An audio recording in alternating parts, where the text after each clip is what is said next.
I don't think it's really settled in at all yet, because like 24 hours ago we were in base camp. Three days ago we were on the summit of the world. I don't think any of us have had half a chance to even settle into it yet. So like, it was an incredible moment. We need to digest it, and it's just unbelievable to see the amount of people came, followed, supported. It's really cool. To be honest with you, I'd love to see like the younger generation kind of come up and start mountaineering behind me.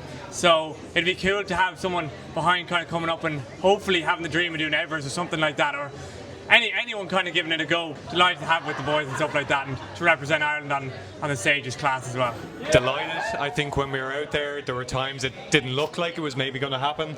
The icefall, the most challenging it's been in years, the delays after delays, having to take a second attempt at going for the summit, but ultimately we did get there. Like Pádraig said, we haven't had a chance to think about it, digest it, so when we do, great, but for now, delighted to see so many people come out and support what we're able to achieve.